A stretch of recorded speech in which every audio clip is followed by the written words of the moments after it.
Hello and happy Saturday. Welcome to She Boss Talk. I am Shante Roddy. I'm coming on today to share with you all the latest information regarding the $39 billion child care provider block grant.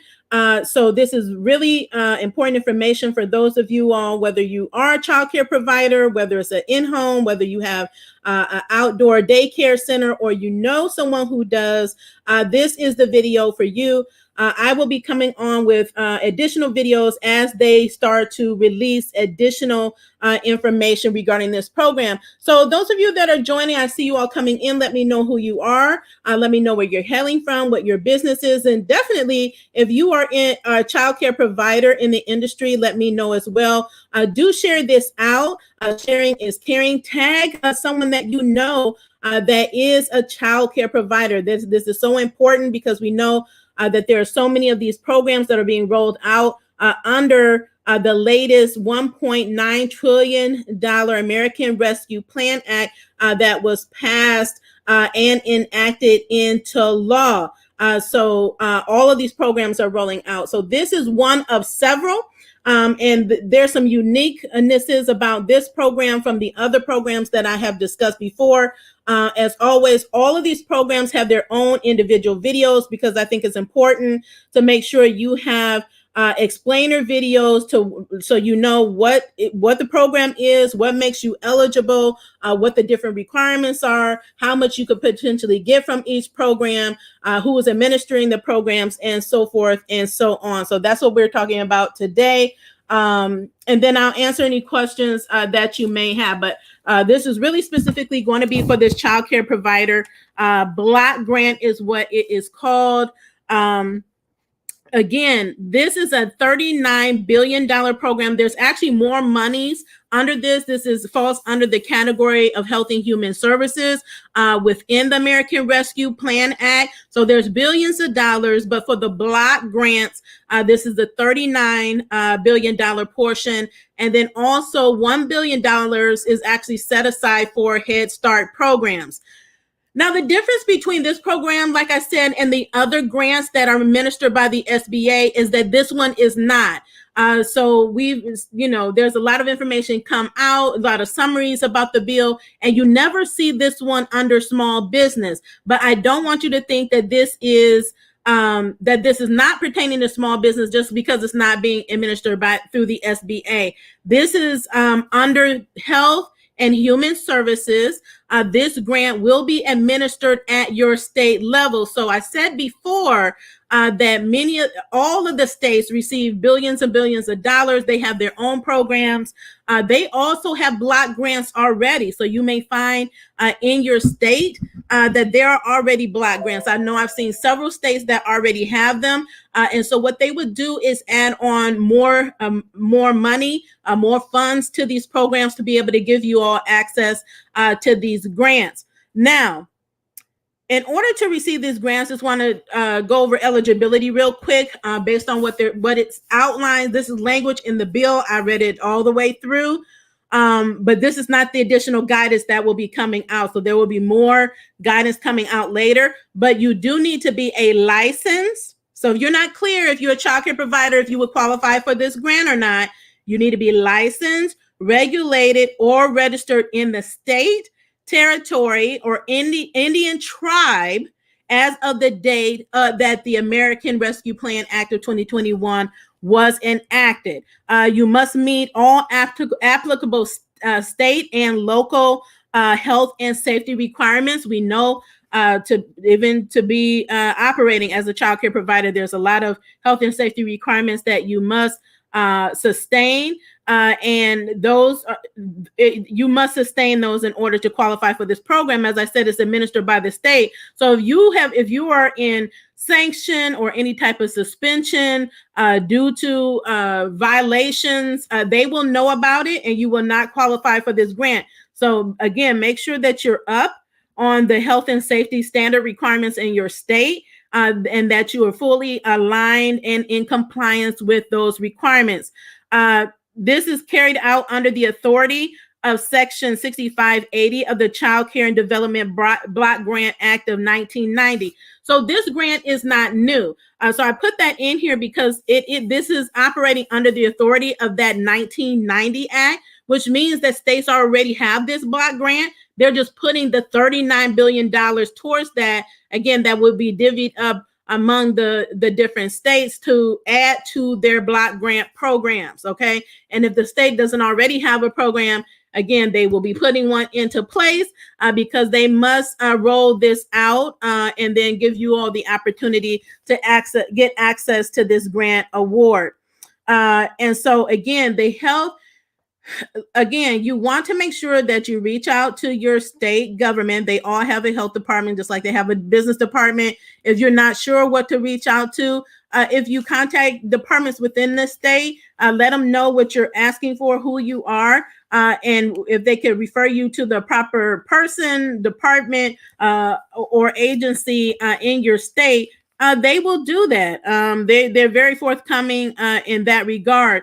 I would also encourage you to Google child care block grant in your state. So like I'm in Ohio, child care block grants in Ohio, because even before this, we've had many grants here at all various levels, the state, county, and the cities, right? The localities. So even outside of this, the states have money for which you can also get, as a child care provider, get access to small business funding and other types of grants. This is just one of them. 10% of the funding must go for each state to administer these grants to you, to provide you as a child care provider with technical assistance and support for applying for, assessing, the sub-grant application process, for publicizing. So they must publicize it, meaning they must have public advertising, outreach, so that you know that a grant exists in your state and how to apply for it. So they're going to have a platform, online platform, to give you the ability to apply. It will provide technical assistance to help providers to implement various policies for your agencies.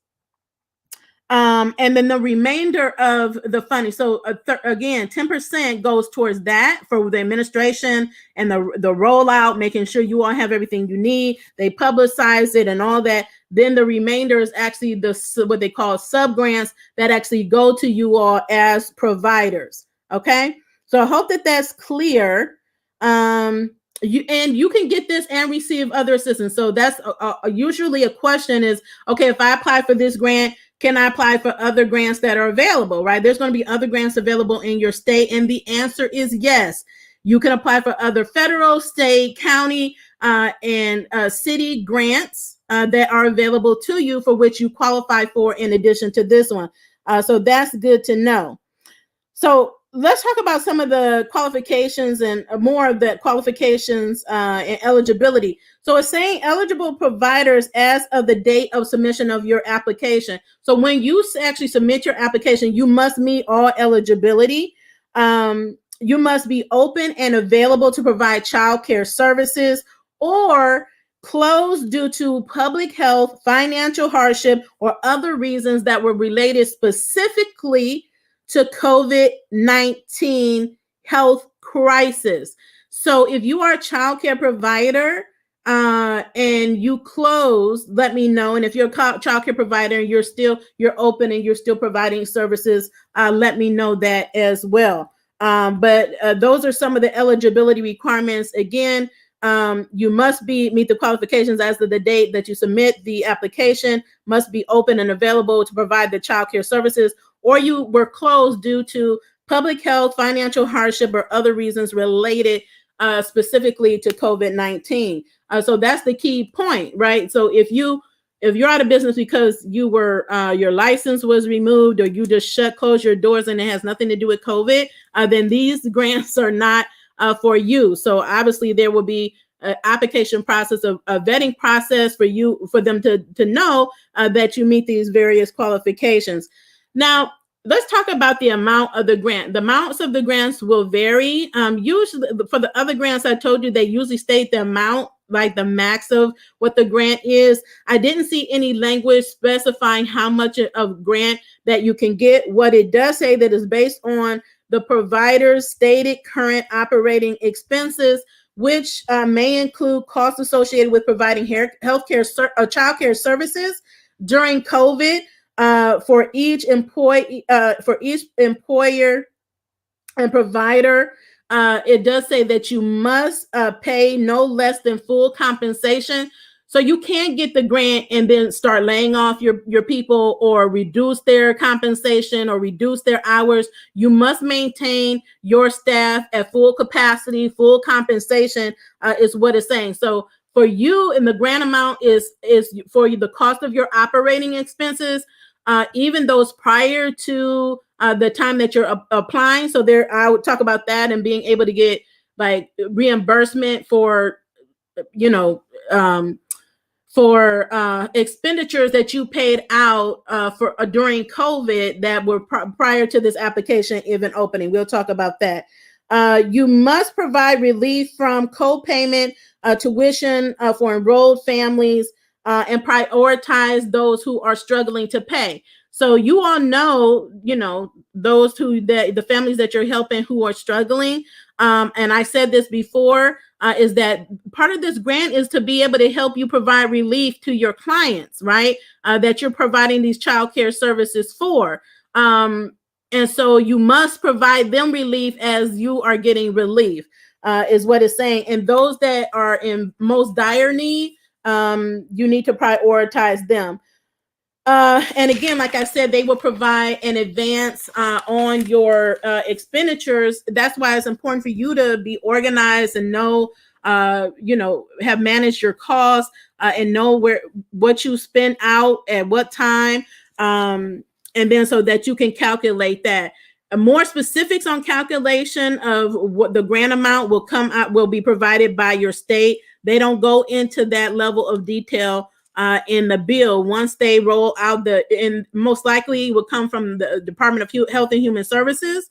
They will roll out guidance as they roll it out to the state and give those funds to the state.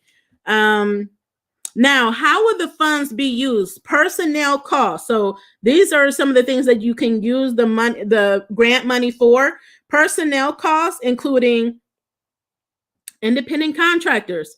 Now, this is different than a lot of other grant programs as we've seen. They have not included independent contractors into that cost or calculation, but personnel costs for W-2 employees, for 1099 contractors, including health benefits, all those different payroll type of benefits that you can use this grant for. You can use it for rent, your leasing agreements, mortgage, utilities, your business, like on your facility or in operation of your business, facility maintenance, improvements, insurance, as it relates to your rent or your mortgage for your business. PPE equipment, so personal protective equipment. We know a lot of child care providers, I know personally, have invested a lot of money into PPE equipment and reconfiguring their facilities to allow for protection of the children and their teams and the parents. So there is you're allowed to spend money on that, including training. So with the rollout of the new PPE equipment and all this, you have to train your staff, or you may have to have some type of consultant come in. You can use the grant for that as well. You can also use it to purchase or update equipment to respond to COVID-19. So whatever that means for your business, that is included as well. I'm sure at the state level, once they roll it out, they will even go into more specifics related to this. Also goods and services. So in the normal part of doing business, and you're spending money on goods and services to maintain or resume child care services, you can spend the grant money on that as well. You can also spend your grant money on mental health support. So this is huge. They really, again, are looking to put more investment or funding into mental health. So mental health support for children and your employees. Okay.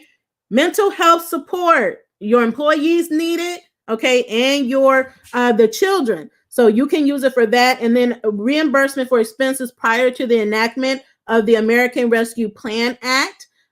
So we know that it was just enacted in March. And so we've been dealing with COVID since last March of 2020. And you know, everything that you have spent, you can use get grant money or reimbursement for those costs as well. So again, let me just recap that.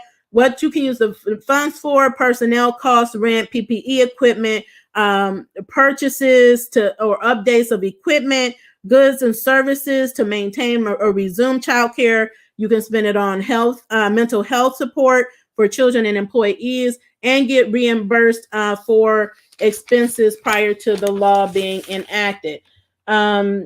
So those are basically the notes. I just wanted to come on and just give like a brief announcement of this child care provider block grant to let you know that it is on the way. Your states are preparing, right, getting to get the funding. So I would actually not wait. I would get in contact with someone at your state. Like I said, contact the state department and start inquiring to get a heads up on it. There's already a department that is overseeing these child care provider block grants. So if you have one that's already operating in your state, apply because they already have funding. A lot of these states already have funding. The applications are open, and then inquire, let them know, okay, I know that we just passed the American Rescue Plan Act of 2021. There's billions coming down to the state. How do I prepare to get a grant from that program, right? And then remember who you get a contact and stay in contact with that individual or individuals so that they can keep you abreast of what's going on. They may have you sign up for an email list. So a lot of times when they have new programs coming out, they have a page dedicated to of resources and information. They may even have an opportunity for you to sign up on an email list to be the first to be notified. That's a tip. Okay. So I do that a lot. People ask me, how do I know about these grant programs? How am I always the first one to know? Because I'm on the list. Okay. So I find out about a lot of these before anyone else does. So this is a $39 billion program. So again, if you're a child care provider, be on the lookout for this. Reach out to your state. I would actually start looking to today or the next few days. Again, remember, you can also Google right now child care provider grants in your state or even in your county. Reach out to the departments at your county level because it's going to be operated at the state. But just like in addition to this, the states are getting $350 $1 billion that is going to be allocated throughout the states. It starts at the federal, they give it to the states then divvy up money to the counties, then the counties divvy up money to the various localities. So every single level will have grant money available, free money for you in your business. Grants are different than loans. They do not have to be paid back. So as much as possible, you want to be applying for grant funding that is available out there for you. And childcare, we know, has been hardest hit. They've been on the front lines as well. So not only did they close, the ones that I know that stood open, they were really on the front lines. I mean, they were available where parents didn't know where to go. They were able to take their kids to those various facilities. So if that's you, shout out to you because it was, we all know what COVID has been like and the struggle for those parents who have children and have to deal with childcare needs, right? It's a lot, it's expensive. And so this is not only going to help you and your business, but it's going to help the families that you take care of and that you support on a regular basis. So again, that is the video. This is for the child care provider grant. I hope this has been helpful for you. Again, as we learn more, I will come on with more videos. You can find this on our YouTube channel. It will be under the grant opportunity playlist and also our COVID-19 playlist that we have on our channel. So it's easy for you to just come back and save it and also share it to others that you know that may need it. Again, to qualify, you must be considered as a licensed, registered in your state, because these are going to be administered by your state. This one is different than the other small business relief. They're not administered by the SBA. It is under the Health and Human Services Department. Okay, so let me just check real quickly before I sign off here, just to see if there's any questions or I know there's comments out here, but just want to.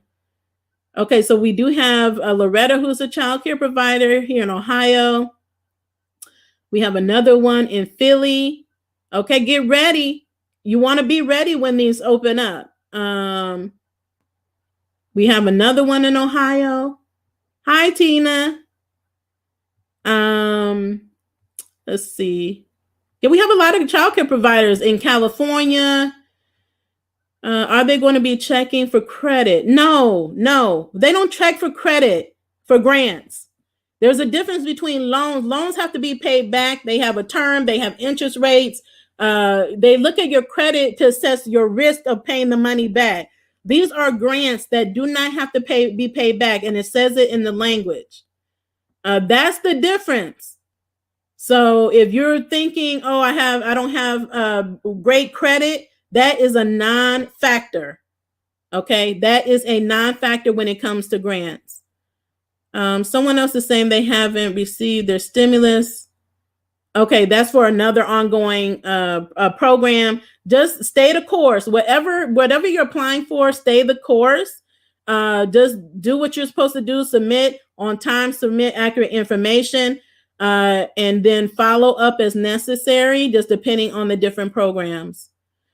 Someone here is saying they were closed from March to June and opened up in June, but didn't get any kids until January of this year. Okay, well, you're open right now, as long as you're open when the law was enacted, or when when you apply for the grant and you meet all the eligibility requirements that I just referenced, then you should be good, because it said either you're operating or you close due to those different related issues due to COVID-19.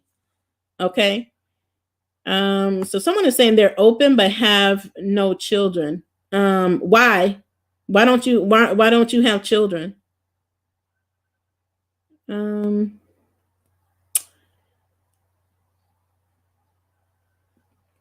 to see if they respond. Not sure why they're open but don't have any children. I don't know.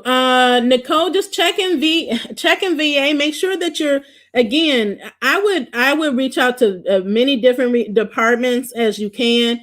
Google your state department. And they have a lot of different departments and agencies. I would just start reaching out to some of them. And if they don't have programs, I'm pretty sure there's programs your state has and you're overlooking them, or you may just not know about them. It happens all the time. Some of these states do have less than other people. Then you need to hold them accountable. We are our own best advocates. We have to use our power as small business owners and use our voice and call whoever we need to call. And those are the decision makers. Email whoever you need to email and keep doing it. If you have to bug them till they give you an answer, till they give you money, do it. I've done it. I know many of our peers have done it. So you just have to ask for what you want. And sometimes you just have to demand it. And let them know that you have suffered. Like where is the money for your business? Right? There is a need. And that let them know, that they receive billions of dollars from the CARES Act. They're going to receive billions more dollars from the American Rescue Plan Act. So you need to hold them accountable. As many grants as I have gotten, they haven't all been easy. I was denied. 3 of them I was denied first, and I overcame those denials. I didn't just wave the white flag and say, oh, well, they denied me. No, I did not. I followed up. I contacted whoever I could contact to let them know that I shouldn't have been denied, right? Or if I saw that there were inequities or unfair practices going on, I let them know. and I was able to overcome them. So, you know, I'm a testament that you can do it. You can be denied and you can win it, even after denial. Okay. All right. So it's a Saturday. I'm a rest today. So I just wanted to come on with that update. I'll be back on Monday with additional updates. Just a reminder, the Paycheck Protection Program has been extended. I'll probably do another video on that on Monday as well. And the EIDL loan program. If you have an EIDL loan, it has been your payments have been deferred or will be deferred until 2020. So I'll probably be on twice, on Monday with an update for the PPP extension and an update for the EIDL loan deferment. So you have all the details about that. But this is the time to get your money out, get your money. We have resources and tools available for you. Please use our free grant tracker on our website at www.shebosstalk.com. It has a lot of grants, national and international pitch competition. Many pitch competitions are coming out right now. Shout out to Amber, who was just invited to pitch in I think it's Northwest Ohio with Jumpstart. So let's send her some positive vibes. Positive vibes to everybody that is taking action on behalf of their business to get free money for their business. We congratulate you. Come back and share your testimonials of how you won money for your business and what you plan to do with it. Thank you so much. Enjoy your Saturday. As always, continue to be the boss with amplified impact. Continue to stay safe and in good health. Have a great day.